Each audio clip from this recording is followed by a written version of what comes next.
오늘 하나님의 말씀은 누가복음 7장 37절 38절 말씀입니다. 오늘 본문 말씀 제가 읽어드리겠습니다. 누가복음 7장 37절 38절입니다.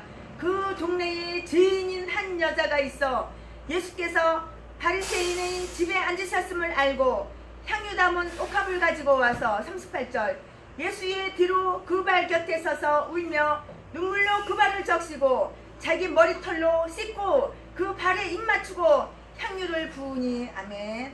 오늘 설교 말씀 제목은 악한 행실을 숨기는 악질들입니다. 유대인의 풍속은 사랑하는 사람을, 존경하는 사람을 이렇게 만나면은 입을 맞추는 그러한 전통적인 풍습이 있어요. 물론 입에다가 입을 맞추는 거는 아니겠지만 뺨에다가 입을 맞추더라도 그 사람을 꼭 껴안고 그리고 이렇게 입을 맞춰요. 그런데 시몬은 남이 보기에 무슨 목적으로 예수님을 초대해서 식사 대접은 하지만 이 시몬은 예수님께 입을 맞추지 않는 거예요. 예수님을 껴안지도 않는 거예요. 그런데 이 여자는 예수님의 발에다가 입을 맞추었어요.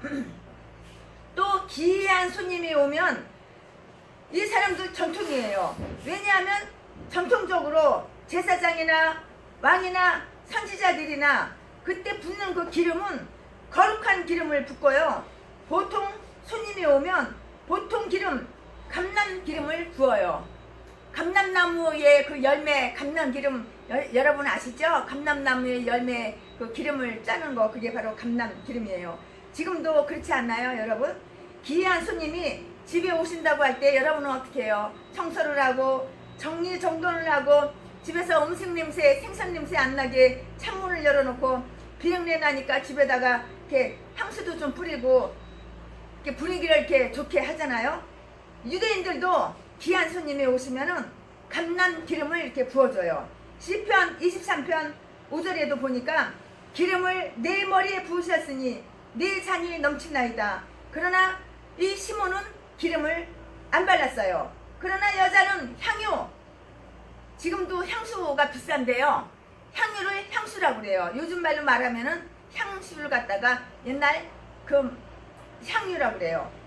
얼마나 그 여자들한테 그 향수가 요긴한 건지 몰라요. 저도 여자지만 저도 향수를 뿌리고 다니지만 향수값이 그렇게 싸지가 않아요. 그런데 예수님 발에다가 이 향수를 갖다가 이 여자가 다 부어드렸다고요. 왜 이 여자가 예수님에게 이렇게 향수를 갖다가 예수님 발에다가 다 부었을까요? 거기에 대해서 세 가지만 최순애가 말씀을 드릴 거예요. 이 여자는 예수님을 속죄양으로 이렇게 믿었어요. 예수님은 속죄양으로 믿었다고. 이 여자 직업은 바로 창녀, 몸을 파는 여자. 동네 사람들이 다 알아요. 이 여자가 직업이 창녀라는 거, 몸을 파는 사람이라는 거 다 알아요. 그러니까 동네 사람들이, 마을 사람들이 다 이 여자를 멸시하는 거예요. 그럼 어떻게 해서 예수님을 속죄양으로 이 여자가 믿었을까요? 이 여자는 자기가 자기 자신이 죄인이라는 것을 알았어요. 직업이 여자가 창녀이니까 온 동네 사람들도 다 알고요. 동네 사람들이 죄인 직업을 하니까 나는 죄인이다, 이렇게 창녀 여자가 자기가 생각을 했다고요. 이 유대인은 정통적으로 예수님을 믿기 때문에 죄인은 예수님 앞에 저주를 받는다, 이렇게 알아요. 우리도 죄를 지으면 하나님 앞에 벌을 받는다, 그 정도는 다 알잖아요.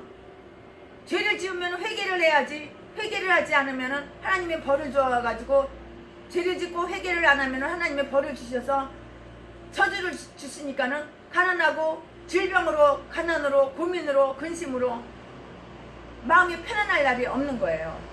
이 여자가 나는 동네 사람들 앞에 멸시를 받든지 나는 하나님 앞에서도 저주를 받아야 마땅한 죄인이, 이거 평범하게 살 수가 없는 거예요. 이 여자가 내가 어떻게 하면은 어쩌다가 이렇게 죄인이 되었는지 내가 알 수 없지만, 내가 어쩌다가 이렇게 죄인이 되어서 사람들에게 멸시를 받고 사람들 앞에 멸시를 받는 것은 이것은 또 아무것도 아니고요. 하나님 앞에 저주를 받을 수밖에 없는 이 죄인, 내가 어떻게 하면 이 죄의 굴레에서 벗어날 수 있을까? 어떻게 하면 내가 좀 하나님 앞에 용서를 받고 떳떳하게 살아갈 수 있을까? 이 죄 문제를 붙들고 많이 고민하면서 회개하고 그럴 때 조상들에게 말씀하신 하나님의 말씀이 생각이 나고요. 유대인들은 모세 때부터 하나님의 그 말씀을 계시로 받아가지고 잘 알고 있어요. 유대인들은 원래 어린 시절부터 하나님의 말씀을 계시로 받았다고요. 그래서 어린 때부터 하나님 말씀을 잘 알고 있다고요. 모세는 나와 같은 선지자를 보내서 이스라엘 백성을 애굽 종살이에서 해방시킨 것처럼 우리를 죄에서 구원해 주실 것을 율법을 통해서 말해주면서 매년마다 6월절 그 제사를 드렸어요. 6월절 양이 장차 오실 메시아, 히브리 말로는 메시아, 헬라어 말로는 그리스도, 우리 말로는 구세주를 보내주신다고 이렇게 약속을 했고요. 실제로 죄를 범해서 죄가 생각나는 사람들 언제든지 소나 양이나 그런 거를 속죄 제물로 가져가서 하나님 앞에 제사를 하면 용서가 돼요. 물론 모르고 지은 죄뿐만 아니라 알고 지은 죄, 모르고 지은 죄도 하나님이 용서를 해주신다고요. 이사야 1장 18절에 보면은 여호와께서 말씀하실 때 오라 우리가 서로 변론하자. 너희 죄가 주홍같이 붉을지라도 눈가같이 희어질 것이요 진홍같이 붉을지라도 양털같이 희게 되리라. 한 800년 전에 예수님 당시를 기준으로 할 때 이사야 선지자가 그 나타나서 너희 죄가 주홍같이 붉을지라도 하나님 앞에 나오면 눈가같이 희된다 이렇게 말을 한 것이잖아요. 이렇게 약속을 했다고요. 하나님이 죄를 용서해 주신다고 이렇게 약속을 했다고요. 그런데 무조건 용서해 주는 게 아니에요. 우리가 죄를 져요, 회개해요, 무조건 용서해 주는 게 아니에요. 우리는 죄값 벌을 받아요. 하나님이 우리가 죄를 지으면 하나님이 우리에게 반드시 벌을 주신다고요. 이사야 53장 6절에 보면 우리는 다 양 같아서 그릇 행하여 제 갓길로 갔거늘 여호와께서는 우리 모두의 죄악을 그에게 담당시키셨도다 그렇게 했는데요. 그리스도를 보내면서 우리 죄를 대신 담당해 주신다. 그에게 넘겨주셨다고 했고요. 또 이사야서 53장 4절에서 5절 말씀에는 그냥 넘겨주는 게 그게 아니에요. 또 장차 그리스도가 오셔서 예수 그리스도가 오셔서 우리 죄 때문에 저와 여러분 죄 때문에 찌이시고 창에 찌이시고 또 죽으실 것을 말씀했다고요. 모세를 통해서는 6월절 양으로 속죄 양으로 이렇게 표현하다가 한 700년 때에는 이사야 때에는 이렇게 직설적으로 그리스도가 오셔서 죄를 사해 줄 걸 말했다고요. 이 말씀이 여자한테는 이게 생각이 다 난 거예요. 내가 어떻게 하면은 죄를 용서받을 수 있을까? 내가 어떻게 하면 하나님 앞에 죄를 용서받고 구원을 받을 수 있을까? 나는 죄인입니다. 그럴 때에 그 말씀이 생각이 난다고요. 예수 그리스도가 오실지 몰랐는데 예수님에 대한 소문이 자꾸 들려온단 말이에요. 세례 요한이 예수님을 소개하면서 세상 죄를 지고 가는 하나님의 어린 양을 보라 하니까 많은 사람들이 회개하는 역사가 있었어요. 또 예수님은 죄의 저주를 받은 문득병 환자를 말씀 한마디로 다 깨끗하게 고쳐주셨어요. 마태복음 8장 1절에서 4절에 있잖아요.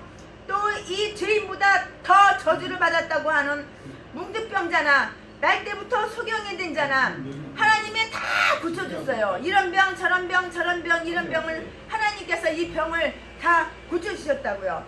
또 요한복음 8장에 있는 사건도 현장에서 붙잡힌 이 여자도 예수님이 죄 없는 자가 돌로 치라고 해서 탁하니까 예수님이 나도 너를 정죄하지 않을 테니 다시는 죄를 짓지 말라 그런 소문이 들려오는 게 아닙니까? 옛날이나 지금이나 소문이 얼마나 잘 퍼져요. 또 가나안 땅이 그렇게 넓은 땅이 아니에요.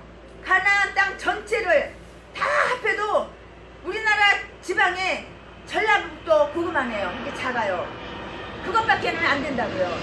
신기한 일이 있으면은 입에서 입으로 다 소문이 나고, 신기한 일이 있으면 이렇게 입에서 입으로 다 이렇게 소식이 다 전파되는데요.